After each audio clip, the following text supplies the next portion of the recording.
ನಮಸ್ಕಾರ ವೀಕ್ಷಕರೇ, ಎಸ್ಎಂ ಸುದ್ದಿ ಮಿತ್ರ ಚಾನೆಲ್ಗೆ ಸ್ವಾಗತ ಸುಸ್ವಾಗತ. ಬಾಗಲಕೋಟೆ ಜಿಲ್ಲೆ ಜಮಖಂಡಿ ತಾಲೂಕಿನ ಹುಳ್ಯಾಳ್ ಗ್ರಾಮದಲ್ಲಿ ಜಮಖಂಡಿಯ ಓಲೆಮಠ ಶ್ರೀ ಆನಂದದೇವರು ಹಮ್ಮಿಕೊಂಡಿರುವ ಜನಜಾಗೃತಿ ಕಾರ್ಯಕ್ರಮ ದಿನಾಂಕ 6/1/2026 ರಿಂದ 10/1/2026 ರವರೆಗೆ ಹುಳ್ಯಾಳ್ ಗ್ರಾಮದಲ್ಲಿ ದುಷ್ಟಚಟಗಳ ಭಿಕ್ಷೆ, ಸದ್ಗುಣಗಳ ದೀಕ್ಷೆ. ಈ ಜನಜಾಗೃತಿ ಯಾತ್ರೆ ಹುಳ್ಯಾಳ್ ಗ್ರಾಮದಲ್ಲಿ ವ್ಯಸನಮುಕ್ತ ಗ್ರಾಮಗಳ ಸಂಕಲ್ಪ ಹೊಂದಿದ ಶ್ರೀ ಶ್ರೀ ಆನಂದದೇವರು ಓಲೆಮಠ ಜಮಖಂಡಿ ವತಿಯಿಂದ ಈ ಕಾರ್ಯಕ್ರಮ 5 ದಿನಗಳ ಕಾಲ ಹುಳ್ಯಾಳ್ ಗ್ರಾಮದ ಪೂಜ್ಯರಾದ ಶ್ರೀ ಹರಿಶ್ಯಾನಂದ ಮಹಾಸ್ವಾಮಿಗಳು, ಗುರುದೇವ ಆಶ್ರಮ ಹುಳ್ಯಾಳ್, ಕೃಷ್ಣಾನಂದ ಸ್ವಾಮೀಜಿಗಳು, ಬಬಲಾದಿ ಶಾಖಾಮಠ ಶಾರವಾಡ ಮತ್ತು ಹುಳ್ಯಾಳ್ ದುಂಡಯ್ಯ ಶಾಸ್ತ್ರಿಗಳು ಹಾಗೂ ವಿದ್ಯಾನಂದ್ ಹಿರೇಮಠ್ ಮಹಾಸ್ವಾಮಿಗಳ ನೇತೃತ್ವದಲ್ಲಿ ಗ್ರಾಮದ ಹಿರಿಯರಾದ ಹನುಮಂತ ಅವರಾದಿ, ಹನುಮಂತ ಗಚ್ಚಿನಮನಿ, ಪಂಡಿತ್ ಕೋರಿ, ಅಶೋಕ್ ಜುಲುಪಿ, ಮಲ್ಲಪ್ಪ ತುಬಚಿ, ಉಮೇಶ್ ಕೋರಿ, ಶ್ರೀಶೈಲ್ ಕೋರಿ, ಭೀಮಾಜಿ ಕುಂಟೆ, ಶ್ರೀಶೈಲ್ ಸುನಗದ, ಮಂಜು ಗಲಗಲಿ, ನಿಂಗಪ್ಪ ದಬಾಳೆ, ಒಳಬಸಯ್ಯ ಆಳಬಾಳ, ಕರಿವೀರಪ್ಪ ಹಲ್ಯಾಳ, ಗಣಪತಿ ಗಲಗಲಿ, ಶ್ರೀಶೈಲ್ ಪೂಜಾರಿ, ಹನುಮಂತ್ ಮಂಡಗನಿ, ಪಂಡಿತ್ ಆಲ್ಗುಂಡಿ ಮತ್ತು ಗ್ರಾಮದ ಹಿರಿಯರು, ಹುಳ್ಯಾಳ್ ಗ್ರಾಮ ಪಂಚಾಯಿತಿ ಅಧ್ಯಕ್ಷರು, ಸದಸ್ಯರು, ಎಲ್ಲ ಸಿಬ್ಬಂದಿ ವರ್ಗದವರು ಸೇರಿ ಈ ಕಾರ್ಯಕ್ರಮಕ್ಕೆ ಯಶಸ್ವಿಯಾಗಿ ಸಾಥ್ ನೀಡಿದರು. ಎಲ್ಲ ತಾಯಂದಿರು, ಯುವಕರು, ಹೆಣ್ಣುಮಕ್ಕಳು ಈ ಕಾರ್ಯಕ್ರಮಕ್ಕೆ ಅದ್ದೂರಿಯಾಗಿ ಚಾಲನೆ ನೀಡಿದರು. ವರದಿ ಶ್ರೀಕಾಂತ್ ಮಠಪತಿ.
ಅನುಭವ ಆ ಅನುಭವವನ್ನ ಹೆಂಗೆ ಹೇಳೋದು ನಿಮಗೆ? ಆ ಅನುಭವ ಏನು ಅಂದ್ರೆ ತಾಯಿ ಲಕ್ಷ್ಯ ಕೊಟ್ಟು ಕೇಳಬೇಕು. ಈ ನೆಲ ಸಣ್ಣದಲ್ಲ, ಈ ನೆಲಕ್ಕೆ ಹುಲ್ಯಾಣ ಅನ್ನತಕ್ಕಂತ ಹೆಸರು ಬರಬೇಕಾದ್ರೆ ಆ ಹುಲ್ಯಾಣ ಅನ್ನತಕ್ಕಂತ ಹೆಸರಿನೊಳಗೆ ಕೊಟ್ಟವ್ರು ಯಾರು ಅಂತಂದ್ರೆ ನಮ್ಮಪ್ಪ ಹನುಮಪ್ಪ ಅನ್ನತಕ್ಕಂತಹ ಮಾತನ್ನ ನಾವು ಅಭಿಮಾನಿಗಳು ಹೇಳಬೇಕು. ಹುಲ್ಯಾಣದ ಹುಲ್ಲೆ ಆ ಹುಲ್ಯಾಣೇಶ್ವರನ ಪವಿತ್ರ ಸಾನ್ನಿಧ್ಯದಲ್ಲಿ ಶಂಭುಲಿಂಗ ಯೋಗಿ ಪವಿತ್ರವಾಗಿರುವ ಪಾದವನ್ನ ಮೂಡಿಸಿ ಇದನ್ನ ಅವಿಮುಕ್ತ ಕ್ಷೇತ್ರವನ್ನಾಗಿ ಮಾಡಿದ್ದಾರೆ. ಬಬಲಾದಿಯ ಸಾರವಾಡದ ಪರಮ ಪೂಜ್ಯರು ಬಂದು ಇಲ್ಲಿ ತಮ್ಮ ಅಪರೂಪವಾಗಿರತಕ್ಕಂಥ ವಾಣಿಗಳನ್ನ, ಭವಿಷ್ಯತ್ತಿನ ಜ್ಞಾನವನ್ನ ಸದಾವಕಾಲ ಎಚ್ಚರ ಮಾಡ್ತಾ, ಹುಚ್ಚು ಹಿಡಿದಿರ್ತಕ್ಕಂಥ ನಮ್ಮನ್ನ ಎಚ್ಚರ ಮಾಡ್ತಾ ಬಬಲಾದಿಯ ಪೂಜ್ಯರನ್ನೇ ಪಾದ ಇಟ್ಟ ಪುಣ್ಯ ಭೂಮಿ ಇದು. ಅಲ್ಲಿಗೆ ಮುಗಿತಂತ ಹೇಳಿ ನಾ ಸುಮ್ಮನೆ ಆಗ್ಬಲ್ಲೆ. ಆದರೂ ನನ್ನ ಎದೆ ಒಳಗೆ ಇನ್ನೊಂದು ಮಾತು ಕೊರೆಯಾಕತ್ತದ. ಏನು ಕೊರೆಯಾಕತ್ತದ ಅಂತಂದ್ರ, ನಮ್ಮವ್ವ ನಾವು ಬಹಳಷ್ಟು ಮಂದಿ ನಮಗೆಲ್ಲ ಕಿಸೆ ಅದಾವು. We have pocket. ನಮಗೆ ಕಿಸೆ ಅದಾವ, ನಮಗೆ ಕಿಸೆ ಅದಾವ. ಕಿಸೆ ಒಳಗೆ ತುಂಬಿಕೊಳ್ಳೋ ಒಂದಿಷ್ಟು ಆಸೆನೂ ನಮ್ಮೊಳಗದಾವ. ಆದ್ರೆ ಈ ಜಗತ್ತಿನೊಳಗೆ ಕಿಸೆ ಇಲ್ಲದೆ ಇರತಕ್ಕಂಥ ಯೋಗಿ, ಆಸೆಯನ್ನ ಗೆದ್ದ ಧೀರ ಯೋಗಿ ಯಾರಾದ್ರೂ ಇದ್ರೆ ಅದು ವಿಜಯಪುರದ ಜ್ಞಾನ ಯೋಗಾಶ್ರಮದ ಸಿದ್ದೇಶ್ವರಪ್ಪಗಳು ಅನ್ನತಕ್ಕಂಥದ್ದನ್ನ ನಾವು ಮರಿಬಾರ್ದು. ನೀವೆಷ್ಟು ಪುಣ್ಯ ಮಾಡ್ರಿ ಗೊತ್ತೇನು? ಎಷ್ಟು ಪುಣ್ಯ ಮಾಡ್ರಿ ಗೊತ್ತೇನಿವ? ಅಪ್ಪಗಳ ಹೆಸರು ಹೇಳಿದ್ರೆ ಸಾಕು, ನಿಮ್ಮ ಕಣ್ಣುಗಳು ತಾನ ತೊಳೆದು ಬಿಡ್ತಾವ. ಯಾಕಂತಂದ್ರೆ ಅವರು ಈ ಭೂಮಿಗೆ ಸಿಕ್ಕ ಬಹಳ ಪುಣ್ಯದ ವಸ್ತು ಇದ ತಿಂಗಳೊಳಗ ಅವರು ನಮ್ಮಿಂದ ಕಣ್ಮರೆಯಾದರು. ವರ್ಷಗಳ ಗತಿಸಿ ಹೊಂಟ. ನಿಮ್ಮೆಲ್ಲರಿಗೂ ಶರಣು ಶರಣಾರ್ಥಿ ಅಂದಾಗ ಚಪ್ಪಾಳೆ ತಟ್ಟುವುದು ನಮ್ಮ ಸಂಸ್ಕಾರ ಅಲ್ಲ. ಮರಳಿ ಶರಣು ಶರಣಾರ್ಥಿ ಅನ್ನಬೇಕು. ಇದು ನಮ್ಮ ಭಾರತ ದೇಶದ ಸಂಸ್ಕೃತಿ ಅಂತಕ್ಕಂಥದ್ದು ನಾವೆಲ್ಲರೂ ಸಹಿತ ಅರ್ಥವನ್ನು ಮಾಡ್ಕೊಳ್ಬೇಕು. ಅದಕ್ಕೆ ನಿಮ್ಮೆಲ್ಲರಿಗೂ ಶರಣು ಶರಣಾರ್ಥಿಗಳು, ಶರಣು ಶರಣಾರ್ಥಿಗಳು. ಸಾಕು, ಪ್ರತಿನಿತ್ಯವೂ ಸಹಿತ ಇದೇ ಆಗ್ಬೇಕಿಲ್ಲ. ಇದೇ ವೇದಿಕೆ ಮುಖಾಂತರ ಅಂತಲ್ಲ, ಯಾವುದೇ ಕಾರ್ಯಕ್ರಮದೊಳಗೆ ಮಹಾತ್ಮರು ನಿಮ್ಗೆ ನಮಸ್ಕಾರ ಅಂದ್ರ ಮರಳಿ ನಮಸ್ಕಾರ ಅನ್ನಬೇಕು. ಅವ್ರು ಶರಣಾರ್ಥಿ ಅಂದ್ರ ಮರಳಿ ಶರಣು ಶರಣಾರ್ಥಿ ಅನ್ಬೇಕ. ಇದೇ ನಮ್ಮ ಭಾರತೀಯ ಸಂಸ್ಕೃತಿ. ಇಡೀ ನಮ್ಮ ಭಾರತ ದೇಶಕ್ಕ, ಈ ಉಳಿದೆಲ್ಲಾ ದೇಶಗಳು ನಮ್ಮ ಭಾರತ ದೇಶಕ್ಕ ಜಗದ್ಗುರು ಭಾರತ ದೇಶ ಅಂತ ಕರಿತಾವ್. ಯಾಕೆ ಕರಿತಾವ ಅಂತಂದ್ರ ನಮ್ಮ ಭಾರತ ದೇಶದೊಳಗೆ ದೊಡ್ಡ ದೊಡ್ಡ ವಿಜ್ಞಾನಿಗಳದಾರ ಅಂತ ತಿಳ್ಕೊಂಡು ಕರೆಯುವುದಿಲ್ಲ, ದೊಡ್ಡ ದೊಡ್ಡ ಶ್ರೀಮಂತರದಾರ ಅಂತ ಕರೆಯುವುದಿಲ್ಲ, ದೊಡ್ಡ ದೊಡ್ಡ ಯಾರೋ ಅದಾರ ಅಂತ ತಿಳ್ಕೊಂಡು ನಮ್ಮ ಭಾರತ ದೇಶಕ್ಕೆ ಜಗದ್ಗುರು ಭಾರತ ದೇಶ ಅಂತ ಕರೆಯುವುದಿಲ್ಲ. ನಮ್ಮ ಭಾರತ ದೇಶದೊಳಗ ಮಹಾತ್ಮರ ಮೂಲಕ ಸಂಸ್ಕಾರದ ಬೀಜ ಐತಲ್ಲ, ಅದರ ಸಂಬಂಧ ನಮ್ಮ ಭಾರತ ದೇಶಕ್ಕ ಜಗದ್ಗುರು ಭಾರತ ದೇಶ ಅಂತ ಕರೀತಾರ ಅಂತಕ್ಕಂಥದ್ದು ನಾವೆಲ್ಲರೂ ಸಹಿತ ಅರ್ಥವನ್ನು ಮಾಡ್ಕೊಳ್ಬೇಕು. ವಿಶೇಷವಾಗಿ ಈ ಹಳ್ಳಿಗಳಿಗೆ ಜಮಖಂಡಿ ತಾಲೂಕಿನ ಪ್ರತಿ ಹಳ್ಳಿಗಳಿಗೂ ಸಹಿತ ಈ ಜನಜಾಗೃತಿ ಯಾತ್ರೆಯ ಕಾರ್ಯಕ್ರಮವನ್ನು ನಾವು ಮಾಡ್ತಾ ಬಂದಿದ್ದೇವೆ. ಇದನ್ನ ಮಾಡುವ ಉದ್ದೇಶ ಯಾಕಂತಂದ್ರೆ ನಮ್ಮ ಜೋಳಿಗೆ ಹಿಡ್ಕೊಂಡು ಪ್ರತಿ ಮನೆಗಳಿಗೂ ಸಹಿತ ಅಡ್ಡಾಡ್ತೇವೆ. ಯಾಕೆ ಅಡ್ಡಾಡ್ತೇವೆ ಅಂತಂದ್ರೆ ನಮ್ಮ ಜೋಳಿಗೆಗೆ ನೀವು ರೊಕ್ಕ ಹಾಕ್ರಿ, ನಮ್ ಜೋಳಿಗೆಗೆ ನೀವು ಬಂಗಾರ ಹಾಕ್ರಿ, ನಮ್ ಜೋಳಿಗೆಗೆ ಅದು ಇದು ನೀವು ಹಾಕ್ರಿ ಅಂತ ತಿಳ್ಕೊಂಡು ನಾವು ಜೋಳಿಗೆ ಹಿಡ್ಕೊಂಡು ಅಡ್ಡಾಡಕ್ ಬಂದಿಲ್ಲ ಈ ಊರಿಗೆ. ನಮ್ಮ ಜೋಳಿಗೆ ಹಿಡ್ಕೊಂಡು ಯಾಕೆ ಬಂದೈತೆ ಅಂತಂದ್ರೆ ನಿಮ್ಮ ಊರಿಗೆ ಯಾರು ನಿಮ್ ಮನಿ ಒಳಗೆ ಯಾವ ಚಟ ಮಾಡ್ತಾರಲ್ಲ ಆ ಚಟಗಳನ್ನ ಅಷ್ಟೇ ನಮ್ಮ ಜೋಳಿಗೆಗೆ ಹಾಕ್ರಿ ಅಂತ ತಿಳ್ಕೊಂಡು ಪ್ರತಿ ಮನೆಗೂ ಸಹಿತ ಜೋಳಿಗೆ ಹಿಡ್ಕೊಂಡು ಬರಾಕತ್ತೇವ್ ನಾವು. ನೀವ್ ಅಂತಿರ್ಬೋದು, ಚಟ ಅಂದ್ರೆ ಏನ್ರಿ? ಬರೀ ಚಟ ಅಂತಂದ್ರ ಬೀಡಿ ಸಿಗರೇಟ್ ಸೇದೋದು, ಶೆರೆ ಕುಡಿದು, ಚುಟ್ಟ ಸೇರೋದು, ಇದೇ ಚಟಗಳನ್ರಿ ಅಂತ ನೀವೆಲ್ಲ ಪ್ರಶ್ನೆ ಮಾಡೋದು. ಈ ಒಟ್ಟ ಚಟಗಳಲ್ಲ, ನಮ್ಮಲ್ಲಿ ಇನ್ನೂ ಹಲವಾರು ಚಟಗಳದಾವ. ನಮ್ಮ ಶರಣರು ಹೇಳಿದ್ರು, ಬಹಳ ಅದ್ಭುತವಾಗಿ ನಿಮ್ಮೆಲ್ಲರಿಗೂ ಸಹಿತ ಪ್ರವಚನ ಹೇಳಿದ್ರು. ಚಟಗಳ ಅಂತಂದ್ರ ಇನ್ನೊಬ್ಬರು ನೋಡಿ ಒಟ್ಟಿ ಕಿಚ್ಚು ಪಡೋದೇನೈತಲ್ಲ, ಅದು ಒಂದು ಚಟನ. ಇನ್ನೊಬ್ಬರಿಗೆ ಅವ್ರು ಬಹಳ ಕಷ್ಟದಾಗ ಬಡತನದಾಗ ಅದಾರ ಅಂತಂದ್ರೆ ಅವ್ರಿಗೆ ಸಹಾಯ ಮಾಡದೆ ಅವ್ರ ಬಗ್ಗೆ ಹೀಯಾಳಿಸಿ ಮಾತಾಡ್ತಿರಲ್ಲ, ಅದು ಒಂದು ಚಟನ. ಇನ್ನೊಬ್ಬರಿಗೆ ನಿಂದನೆ ಏನ್ ಮಾಡ್ತಿರಲ್ಲ, ಅದು ಒಂದು ಚಟನ. ಮುಂದೆ ಬಹಳ ಚಂದ ಮಾತಾಡಿ ಆಕಳ ಮುಖದಂಗ ಮಾತಾಡಿ ಇಂದ ಕತ್ತಿ ಒದಕಿ ಏನ್ ಕೊಡ್ತಿರಲ್ಲ, ಅದು ಒಂದು ಚಟನ. ಮುಂದೆ ಬಾರಿ ನಮ್ಮವ ಅಂತ ಒಗಳಿ ಮ್ಯಾಗ ಎತ್ತಿ ಒಗಿದು ಆಮೇಲೆ ಅವ ಓದ್ಗಳನ್ನೇ ಅವನ ಬಗ್ಗೆ ಕೆಟ್ಟದಾಗಿ ಮಾತಾಡದೆ. ಅವನ ಬಗ್ಗೆ ಗೊತ್ತಿಲ್ಲ ನಿನಗೆ. ಹೆಣ್ಣು ಮಕ್ಕಳು ಇರ್ತಾವ, ಇವು ಆಗಿರಂಗಿಲ್ಲ. ಯವ್ವ ನಿನಗೆ ಗೊತ್ತೇ ಇಲ್ಲ ಅನ್ನೋದು ಇಡೀ ಊರು ತುಂಬಾ ಅವ್ರ ಬಗ್ಗೆ ಡಂಗರಸ ಆಡೋದು. ಇನ್ನೊಬ್ಬರ ಬಗ್ಗೆ ಏನ್ ಕೆಟ್ಟದಾಗಿ ಮಾತನಾಡುವುದೇನೈತಲ್ಲ, ಅದು ಒಂದು ಚಟನ. ಇನ್ನೊಬ್ಬರಿಗೆ ಅಸಹ್ಯ ಮಾಡೋದು ಒಂದು ಚಟನ, ಇನ್ನೊಬ್ಬರಿಗೆ ಬೈದು ಒಂದು ಕೆಟ್ಟ ಚಟನ. ಈ ಚಟಗಳನ್ನು ಬಿಡಿಸುವ ಸಲುವಾಗಿ ನಮ್ಮ ಜೋಳಿಗೆ ಬಂದದಂತಕ್ಕಂಥದ್ದು ನೀವೆಲ್ಲರೂ ಸಹಿತ ಅರ್ಥವನ್ನು ಮಾಡ್ಕೊಳ್ಬೇಕು.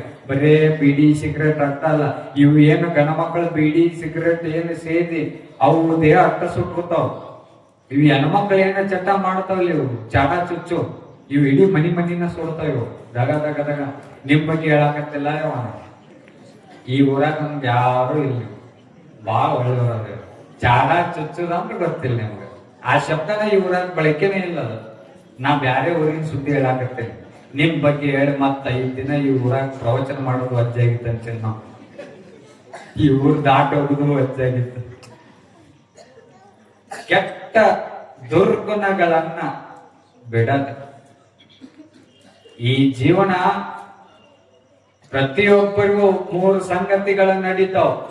ಒಂದು ಹುಟ್ಟು, ಒಂದು ಸಾವು, ಅದರ ಮಧ್ಯದಲ್ಲಿರ್ತಕ್ಕಂಥ ಬದುಕು. ಹುಟ್ಟು ನಮ್ಮ ಕೈ ಒಳಗಿಲ್ಲ, ಹುಟ್ಟು ಆ ಭಗವಂತನ ಕೈ ಒಳಗದ. ಸಾವು ನಮ್ಮ ಕೈ ಒಳಗಿಲ್ಲ, ಅದು ಯಾರ ಕೈ ಆಗದ? ಭಗವಂತನ ಕೈ ಒಳಗದ. ಹುಟ್ಟು ಇದ ಮನಿ ಒಳಗ್ ಹುಟ್ಟಬೇಕ, ಇದ ಜಾತಿ ಒಳಗ್ ಹುಟ್ಟಬೇಕ, ಇದ ಧರ್ಮದೊಳಗ್ ಹುಟ್ಟಬೇಕ, ಇದ ಊರೊಳಗ್ ಹುಟ್ಟಬೇಕನ್ನೋದು ಅದು ನಮ್ಮ ಕೈ ಒಳಗಿಲ್ಲ, ಅದು ಭಗವಂತನ ಕೈ ಒಳಗದ. ಸಾವು ಇವ ಕ್ಯಾನ್ಸರ್ ಆಗೇ ಸಾಯ್ಬೇಕು, ಇವ ಲಕ್ವ ಹೊಡೆದ ಸಾಯ್ಬೇಕು, ಇವ ಹಾರ್ಟ್ ಅಟ್ಯಾಕ್ ಆಗ ಸಾಯ್ಬೇಕು, ಇವ ಆಕ್ಸಿಡೆಂಟ್ ಆಗೇ ಸಾಯ್ಬೇಕು. ಇದು ನಮ್ಮ ಕೈ ಒಳಗಿಲ್ಲ, ಅದು ಯಾರ ಕೈ ಒಳಗದ? ಅದು ಭಗವಂತನ ಕೈ ಒಳಗದ. ಹುಟ್ಟು ಭಗವಂತ ನಮ್ಮ ಕೈ ಒಳಗ ಕೊಟ್ಟಿಲ್ಲ, ಸಾವು ಭಗವಂತ ನಮ್ಮ ಕೈ ಒಳಗ ಕೊಟ್ಟಿಲ್ಲ. ಆದ್ರ ಭಗವಂತ ನಮ್ಮ ಕೈ ಒಳಗೆ ಏನು ಕೊಟ್ಟಾನ ಅಂತಂದ್ರ ಸುಂದರವಾದ ಬದುಕು ಭಗವಂತ ನಮ್ಮ ಕೈ ಒಳಗ ಕೊಟ್ಟಾನ ಅಂತಕ್ಕಂಥದ್ದು ಅರ್ಥ ಮಾಡ್ಕೋಬೇಕು. ಈ ಬದುಕ ಸುಂದರವಾಗಿ ಬದುಕಬೇಕು ನಾವೆಲ್ಲರೂ ಸಹಿತ. ಭಗವಂತ ಒಂದು ಸುಂದರವಾದ ಒಂದು ಪುಸ್ತಕ ಕೊಟ್ಟು ಕಳಿಸ ಬಸವಾದಿ ಪ್ರಮಥರನ್ನ, ಎನ್ ಆರಾಧ್ಯ ದೈವ ಹಾನಗಲ್ಲ ಗುರುಕುಮಾರ ಶಿವಯೋಗಿಗಳನ್ನ, ನಮ್ಮ ಉಳ್ಯಾಳ ಗ್ರಾಮದ ಆರಾಧ್ಯ ಶಕ್ತಿಯಾಗಿರ್ತಕ್ಕಂಥ ಆಂಜನೇಯ ಸ್ವಾಮಿಯನ್ನ, ಸದಾಶಿವ ಮುತ್ಯಾನನ್ನ ಹೃದಯ ಮಂದಿರದಲ್ಲಿ ಸ್ಮರಣೆ ಮಾಡಿಕೊಂಡು ನಮ್ಮ ಜನಜಾಗೃತಿ ಯಾತ್ರೆಯ 4ನೆಯ ಊರು ಉಳ್ಯಾಳ ಗ್ರಾಮ. ಈ ಗ್ರಾಮದಲ್ಲಿ ಮೊದಲನೇ ದಿನದ ಈ ಕಾರ್ಯಕ್ರಮದ ದಿವ್ಯ ಸಾನ್ನಿಧ್ಯವನ್ನು ವಹಿಸಿ ಸದಾಕಾಲ ನನಗೆ ಮಾರ್ಗದರ್ಶನ ಮಾಡುವಂತ ಅಪರೂಪದ ಪರಮ ಪೂಜ್ಯರಾದ ಪರಮ ಪೂಜ್ಯ ಹರ್ಷಾನಂದ ಮಹಾಸ್ವಾಮಿಗಳ ಪಾದಗಳಿಗೆ ಅನಂತ ಕೋಟಿ ಭಕ್ತಿ ಶರಣಾರ್ಥಿಗಳನ್ನು ಸಲ್ಲಿಸಿ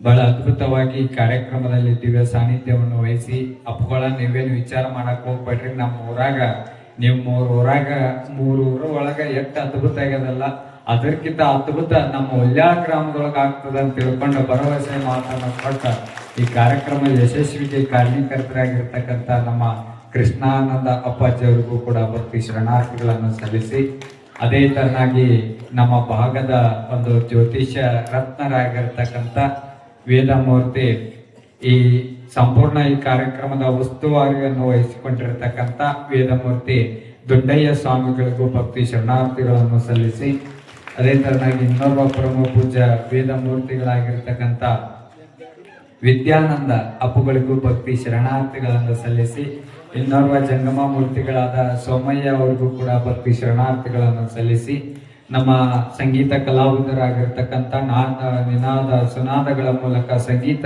ಸೇವೆ ಮಾಡುತ್ತಿರುವಂತ ಆನಂದ ಗವಾಯಿಗಳಿಗೆ, ಹನುಮಂತ ಅಂಕದವರಿಗೆ, ನಮ್ಮ ದೃಶ್ಯ ಮಾಧ್ಯಮದ ಆಗಿರ್ತಕ್ಕಂಥ ಜೈ ಜಮಖಂಡಿ ನ್ಯೂಸ್ ದರಾದ ನಮ್ಮ ಮಲ್ಲಣ್ಣ ಅವರಿಗೆ, ಹಾಗೂ ಇಲ್ಲಿ ಸೇರಿರ್ತಕ್ಕಂಥ ಸಮಸ್ತ ನಮ್ಮ ಉಳ್ಯಾಳ ಗ್ರಾಮದ ಎಲ್ಲ ಗುರು ಹಿರಿಯರೇ, ಸರ್ವ ಧರ್ಮದ ಎಲ್ಲ ಗುರು ಹಿರಿಯರೇ, ಶರಣ ತಂದೆ ತಾಯಂದರೆ, ಮುದ್ದು ಮಕ್ಕಳೇ, ನಿಮ್ಮೆಲ್ಲರಿಗೂ ಶರಣಾರ್ಥಿಗಳು. ಇದಕ್ಕ ಬಂದೇವ್ ನಾವು, ಸಂಸ್ಕಾರ ಕಲ್ಸಕ್ಕ ಬಂದೇವ್ ನಾವು. ಯಾರಾದ್ರೂ